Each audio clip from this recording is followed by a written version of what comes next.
1.6 അടിപൊളിയാണ്. സാധാരണ ഈ ഒരു 1.6ന് വരാറുള്ള ചില പ്രശ്നങ്ങൾ, പോരാക്കുറവുകളുണ്ട്. അതെന്തൊക്കെയാണെന്ന് വെച്ചാൽ സിമ്പിളായിട്ട് സ്ഥിരം വരുന്ന ചില പ്രശ്നങ്ങൾ.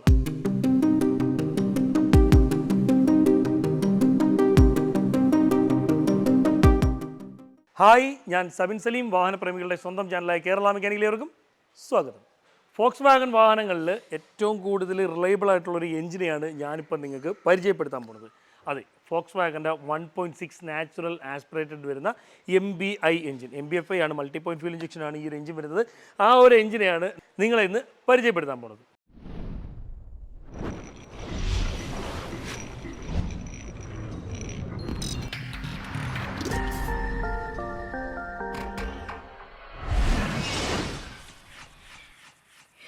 അതെ, ഈട് നിൽക്കുന്ന എഞ്ചിൻ, അതായത് വലിയ പണികളോ തലവേദനകളോ പ്രശ്നങ്ങളോ ഒന്നുമില്ലാതെ കാലങ്ങളോളം ഉപയോഗിക്കാൻ പറ്റുന്ന ഒരു എഞ്ചിനാണ് നിങ്ങൾ ഈ കാണുന്നത്. 1.6 നാച്ചുറൽ ആസ്പിറേറ്റഡ് എഞ്ചിൻ.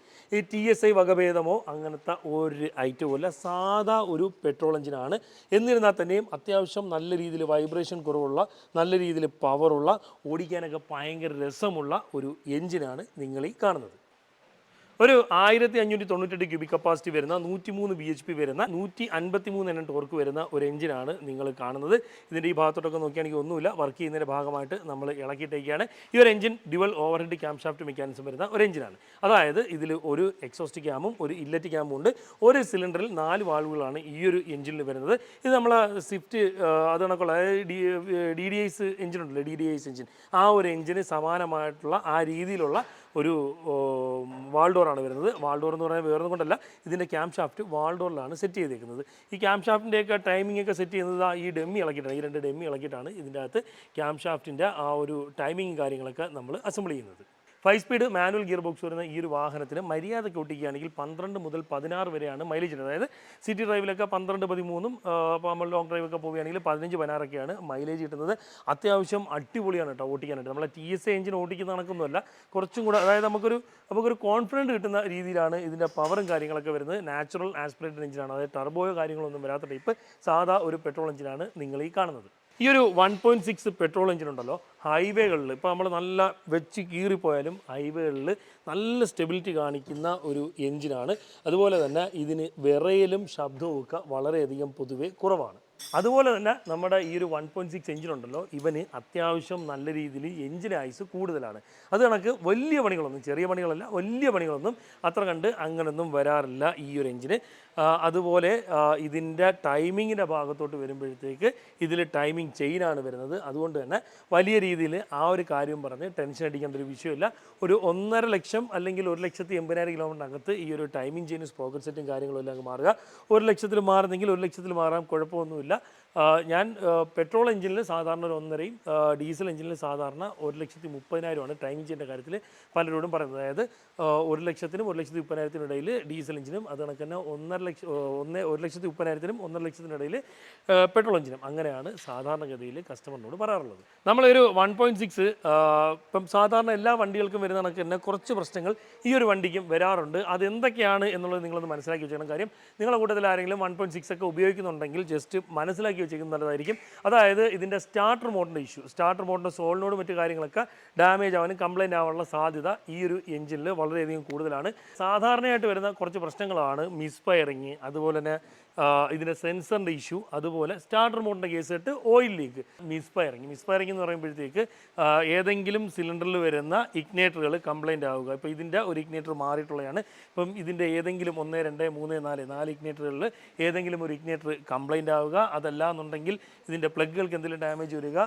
അതുമല്ല എന്നുണ്ടെങ്കിൽ ഇതിൻ്റെ ഇഞ്ചക്ടേഴ്സിൻ്റെ എന്തെങ്കിലും പ്രശ്നം. ഇഞ്ചക്ടർ പ്രശ്നമൊക്കെ വളരെ വിരളമായിട്ട് വരാൻ മാത്രം സാധ്യതയുള്ളൊരു സംഭവമാണ്, പറഞ്ഞു എന്നുള്ളത് മാത്രമേ ഉള്ളൂ ഇതിൻ്റെ കൂട്ടത്തിൽ. ഇപ്പോൾ ചെറിയ രീതിയിലുള്ള ഒരു പവറിൻ്റെ വ്യതിയാനം വന്നാലും അതിൽ, അതായത് ചെറിയ രീതിയിൽ പ്ലഗ് കംപ്ലൈൻ്റ് ആയാലും, അതങ്ങനെ ഇഗ്നേറ്ററുകൾക്ക് എന്തെങ്കിലും ചെറിയ രീതിയിലുള്ള വിഷയം വന്നാലും, ഇഞ്ചക്ഷൻ അതിനെന്തെങ്കിലും പരിമിതമായ എന്തെങ്കിലും പ്രശ്നങ്ങൾ വന്നാൽ തന്നെയും നല്ല രീതിയിലുള്ള മിസ്സിങ് കാണിക്കാൻ സാധ്യത ഈ ഒരു എഞ്ചിനിൽ വളരെയധികം കൂടുതലായിരിക്കും. ഇഗ്നേറ്ററിൻ്റെ പ്രശ്നം ഒരു 40,000-60,000 കിലോമീറ്ററിലൊക്കെ മിക്കവാറും പല വാഹനങ്ങളിലും വരും. പിന്നെ വരുന്നൊരു കേസ് ഇട്ടാണ് സെൻസറിൻ്റെ കേസ് ഇട്ട്. സെൻസറിൻ്റെ കേസ് ഇട്ട് ഫോക്സ് വാഗൻ്റെ കേസ് ഇട്ട് പറയുമ്പോൾ തന്നെ നമ്മൾ പൊതുവേ പറയാറുണ്ട് ABSൻ്റെ കാര്യം. സാധാരണഗതിയിൽ നമ്മളെ ഫോക്സ് വാഗൺ വാഹനങ്ങൾക്കൊക്കെ ഈ പറഞ്ഞ പോലെ ABSൻ്റെ ഇഷ്യൂ വരാറുണ്ട്. അത്തരത്തിലുള്ള പ്രശ്നം നമ്മൾ ഈ ഒരു വണ്ടിക്കും വരും. അത് കണക്ക് തന്നെ ഇതിൻ്റെ ക്യാം പൊസിഷൻ സെൻസർ വരുന്നത് ഈ ഒരു ഭാഗത്തായിട്ടാണ്. ഈ ഒരു വാഹനത്തിൻ്റെ ക്യാം പൊസിഷൻ സെൻസർ വരുന്നത്, ക്രാങ്ക് പൊസിഷൻ സെൻസർ വരുന്നത്. സാധാരണ നമ്മളുടെ ആ ഒരു വരുന്നൊരു ടിപ്പിക്കൽ ടൈപ്പ് തന്നെയാണ് ഇതിൻ്റെ ക്രാങ്ക് പൊസിഷൻ സെൻസർ വരുന്നത്. ആ ഒരു ക്രാങ്ക് പൊസിഷൻ സെൻസർ അതല്ലാന്നുണ്ടെങ്കിൽ ക്യാം പൊസിഷൻ സെൻസർ ഇതിൻ്റെ ഏതെങ്കിലും ഒരു സാധനത്തിൽ സാധാരണ ക്യാം പൊസിഷൻ സെൻസറിന് ഇഷ്യൂസ് ഒക്കെ വരാറുണ്ട്. അങ്ങനെ ഭയങ്കരമായിട്ട് സ്ഥിരമായിട്ട് വരുന്നൊരു കേസ് ഇട്ടൊന്നുമില്ല. എന്നാലും വരുമ്പോഴത്തേക്ക് സ്റ്റാർട്ടിങ്ങിൻ്റെ ഇഷ്യൂ, ലോങ് സെൽഫ് അങ്ങനത്തെ കേസ് ഇട്ടൊക്കെ ഈ ഒരു എഞ്ചിനിൽ കാണിക്കാറുണ്ട്. നമ്മൾ ഇത്ര ഇളക്കിയേക്കുന്നത് മെയിനായിട്ട് എഞ്ചിൻ ഓയിൽ ലീക്കുമായിട്ട് ബന്ധപ്പെട്ടൊരു കേസ് ഇട്ടാണ്. ഇതിൻ്റെ ക്രാങ്ക് കേസിൻ്റെ ഭാഗത്തു നിന്നും അത് കണക്ക് തന്നെ ടൈമിംഗ് കവറിൻ്റെ ഭാഗത്തു നിന്നും ഇങ്ങോട്ടൊക്കെ ഈ ഒരു ടൈമിംഗ് കവർ വരുന്ന ഈ ഒരു ഭാഗത്തായിട്ടാണ്. ഇപ്പം ഇതിൻ്റെ ഈ ഒരു ഭാഗത്തു നിന്നൊക്കെ നല്ല രീതിയിൽ എഞ്ചിൻ ഓയിൽ ലീക്ക് കാണാറുണ്ട്. അങ്ങനെ വരുമ്പോഴത്തേക്ക് ഈ ഒരു ടൈമിംഗ് കവറും കാര്യങ്ങളും അഴിച്ചെടുത്തിട്ട് ടൈമിംഗ് കവറിൻ്റെ പാക്കിങ്ങും അത് കണക്ക് തന്നെ ടൈമിംഗ് കവറിന് പ്രത്യേകം പാക്കിങ് കാര്യങ്ങളൊക്കെ വരുന്നുണ്ട്. അത് കണക്ക് തന്നെ ക്രാങ്ക് കേസും ബോണ്ട് ഇട്ട് വരുന്നതാണ്. അപ്പോൾ ബോണ്ടൊക്കെ കാലക്രമേണ ഡാമേജ് ആയിട്ട് വരുന്നൊരു കേസ് ഇട്ട് അത്തരത്തിലൊക്കെ ഓയിൽ ലീക്കിൻ്റെ കേസ് ഇട്ട് കുറേ വണ്ടികളിൽ കണ്ടിട്ടുണ്ട് ശരിക്കും പറഞ്ഞാൽ. അപ്പം ഓയിൽ ലീക്കിൻ്റെ കേസ് ഇട്ട് ടൈമിംഗ് കവറിൻ്റെ ഭാഗത്ത് നിന്നൊക്കെ ഉറപ്പായിട്ടും വരാൻ സാധ്യതയുള്ളൊരു സംഭവമാണ്. അത് മൈൻഡിൽ വെച്ചേക്കുക. അങ്ങനെ വരികയാണെങ്കിൽ ടൈമിംഗ് കവർ ഇളക്കിയിട്ട് ടൈമിംഗ് കവർ പാക്കിംഗ് ഒക്കെ നമുക്ക് സെപ്പറേറ്റ് മാറ്റിയാൽ മതി. ആ ഒരു പ്രശ്നം അതോടെ മാറും.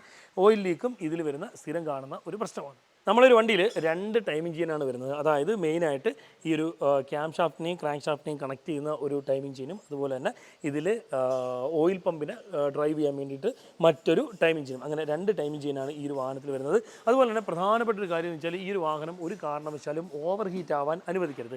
കാര്യം ഓവർ ഹീറ്റ് ആയാൽ ഹെഡിനെ പെട്ടെന്ന് ബാധിക്കാനുള്ള സാധ്യതയുള്ളതിനാൽ ഓവർ ഹീറ്റ് ആവാനുള്ള സാധ്യത ഒരു കാരണവശാലും വെച്ചേക്കരുത്.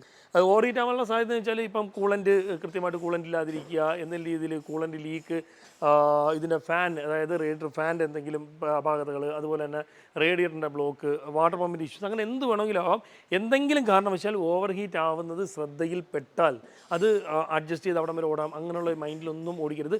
ഓവർ ഹീറ്റ് തോന്നിയാൽ ഉറപ്പായിട്ടും സർവീസ് സെൻ്ററിലോ അടുത്തുള്ള വർക്ക്ഷോപ്പിലോ എവിടെയെങ്കിലും കാണിച്ച് എത്രയും പെട്ടെന്ന് തന്നെ അത് പരിഹരിക്കണം. ഇല്ലാന്നുണ്ടെങ്കിൽ ഹെഡിന് കംപ്ലയിൻ്റ് വരാനുള്ള സാധ്യത കൂടുതലായിരിക്കും. നമ്മളൊരു വണ്ടിയുടെ ത്രോട്ടിൽ ബോഡി യൂണിറ്റാണ് ഈ ഒരു ഭാഗത്തായിട്ട് വരുന്നത്. ഇലക്ട്രിക് കൺട്രോൾഡ് ത്രോട്ടിൽ ബോഡി യൂണിറ്റാണ്. ത്രോട്ടിൽ ബോഡിയൊക്കെ ഇടയ്ക്കിടയ്ക്ക് എന്ന് പറഞ്ഞാൽ ഒരു 10-30,000 കിലോമീറ്റർ കൂടുമ്പോഴൊക്കെ ഒന്ന് ക്ലീൻ ചെയ്ത് കൊടുക്കുന്നത് എന്തുകൊണ്ടും നല്ലതാണ്. പിന്നെ ഇഗ്നേറ്ററിൻ്റെ കാര്യം പറഞ്ഞത് ഇതാണ് 4 ഇഗ്നേറ്റർ, 1, 2, 3, 4. ഇതിലേതെങ്കിലുമൊക്കെ കംപ്ലയിൻറ്റ് വരും. കാലപ്പഴക്കം കൊണ്ട് കംപ്ലയിൻറ്റ് വരുന്നതാണ്. വരുമ്പോഴത്തേക്ക് വണ്ടിക്ക് മിസ്സിങ് കാണിച്ചിട്ട് വാണിംഗ് ലൈറ്റ് കാണിക്കും. അങ്ങനെ വരുമ്പം കൃത്യമായിട്ട് എന്താണ് ഇപ്പം ചിലപ്പോൾ പ്ലഗിൻ്റെ വിഷയം കൊണ്ടും വരാം. അങ്ങനെയാണെങ്കിൽ പ്ലഗിൻ്റെ ആണെങ്കിൽ പ്ലഗ് നോക്കുക. അതല്ലാതെ ഇഗ്നേറ്ററിൻ്റെ ആണെങ്കിൽ കൃത്യമായിട്ട് ഇഗ്നേറ്റർ റീപ്ലേസ് ചെയ്യുക. അതല്ലാതെ ചെറിയ മിസ്സിങ് അല്ലേ അല്ലെങ്കിൽ മിസ്സിങ് അത് കുഴപ്പമില്ലാത്ത രീതിയിൽ ഓടുകയാണെങ്കിൽ ആ സിലിണ്ടർ എഞ്ചിൻ കംപ്ലയിൻ്റ് എന്നുള്ള രീതിയിൽ സിലിണ്ടർ എന്തെങ്കിലും വിഷയങ്ങളിലോട്ട് പോകാനുള്ള സാധ്യത ഉണ്ട്. അത് ഈ വണ്ടിയിൽ നിന്ന് മാത്രമല്ല ഏതൊരു വണ്ടിയിലാണെങ്കിലും ഏതെങ്കിലും സിലിണ്ടർ മിസ്സിങ് കാണിച്ചാൽ അഡ്ജസ്റ്റ് ചെയ്ത് ഓടാൻ നിൽക്കരുത്. ഇതിൻ്റെ എഞ്ചിൻ ഓയിൽ കപ്പാസിറ്റി ഏകദേശം 3.25 ലിറ്ററാണ്. അതായത് 3.6 to 3.7 എന്നുള്ള രീതിയിൽ നമുക്ക് വേണമെങ്കിൽ പറയാം. 3.6 ലിറ്റർ അല്ലെങ്കിൽ 3.7 ലിറ്റർ അങ്ങനെ വേണമെങ്കിൽ പറയാം. ഒരു 5W30 അല്ലെങ്കിൽ 5W40 യൂസ് ചെയ്യുന്നതായിരിക്കും എപ്പോഴും നല്ലത്. നമ്മളിതിൽ മോട്ടോറിൻ്റെ എഞ്ചിൻ ഓയിലൊക്കെയാണ് ഏറ്റവും കൂടുതലായിട്ട് ഉപയോഗിക്കുന്നത്. എഞ്ചിൻ ഓയിൽ കൃത്യമായിട്ടുള്ളതല്ല ഉപയോഗിക്കുന്നതെന്നുണ്ടെങ്കിൽ തീർച്ചയായിട്ടും ഈ ഒരു എഞ്ചിൻ്റെ പെർഫോമൻസിനെ ബാധിക്കാനുള്ള സാധ്യത കൂടുതലായിരിക്കും.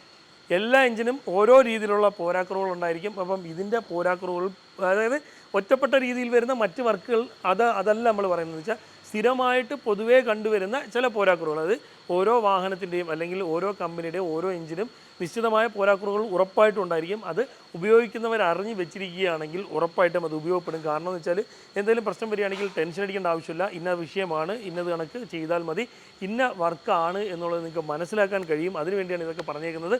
അപ്പം എന്തായാലും ഈ ഒരു 1.6 എഞ്ചിൻ ഉണ്ടല്ലോ, ഇത് അടിപൊളി സാധനമാണ്. പെട്ടെന്ന് അങ്ങനെ കംപ്ലയിൻറ്റ് വലിയ കംപ്ലയിൻറ്റുകളും കാര്യങ്ങളൊന്നും വരത്തില്ല. അതുപോലെ തന്നെ ചിലവിൻ്റെ കാര്യത്തിൽ സ്പെയർ പാർട്സിന് വില കൂടുതലാണ്. അത് കണക്കിന് സർവീസ് ചാർജും കൂടുതലായിരിക്കും. അതേസമയം ഇപ്പം സാധാരണ ഒരു വണ്ടി വലിയൊരു വർക്ക് ഒരു 40,000 രൂപയ്ക്ക് തീർന്നു വിചാരിച്ചു. പക്ഷേ ഈ ഒരു വണ്ടിയിൽ സ്പെയർ പാർട്സിൻ്റെ വില കൂടുതലും മറ്റൊക്കെ കാരണം ചെറിയ വർക്കാണെങ്കിലും ചിലപ്പോൾ 40,000 രൂപ മുകളിലോ പോകാം എന്ന് കരുതി അത് വലിയൊരു വർക്ക് ആകണമെന്നില്ല. സാമ്പത്തികമായി കൂടുതൽ പൈസ ചിലവാകും എന്നുള്ളത് മാത്രമേ ഉള്ളൂ. അപ്പോൾ അങ്ങനെ നോക്കുമ്പോൾ അത്ര വലിയ വർക്ക് കാര്യങ്ങളും അല്ലെങ്കിൽ വലിയ സാമ്പത്തിക ചിലവൊന്നും അത്ര പെട്ടെന്ന് അങ്ങനെ വരുന്ന ഒരു വാഹനമൊന്നുമല്ല. ശരിക്കും ഒരു TSI എഞ്ചിനേക്കാൾ ഇപ്പം 1 ലിറ്റർ TSI എഞ്ചിനും ഇതുമായിട്ടൊക്കെ കമ്പയർ ചെയ്യുന്നവരുണ്ട്. ഒരിക്കലും പറ്റത്തില്ല. കാര്യം വെച്ചാൽ അതിനേക്കാൾ എത്രയോ മടങ്ങ് ബെറ്റർ ആയിട്ടുള്ള ഒരു എഞ്ചിനാണ്. എത്രയോ മടങ്ങ് ഡ്യൂറബിലിറ്റി ഉള്ള ഒരു എഞ്ചിനാണ്. 1.6 അടിപൊളിയാണ്. അപ്പോൾ ഇന്നത്തെ ഒരു വീഡിയോ നിങ്ങൾക്കെല്ലാം പ്രയോജനപ്പെടുമെന്ന് വിശ്വസിക്കുന്നു. നിങ്ങൾക്ക് പ്രയോജനപ്പെടുന്ന മറ്റൊരു വീഡിയോ ആയിട്ട് വരുന്നവരെ ബൈ.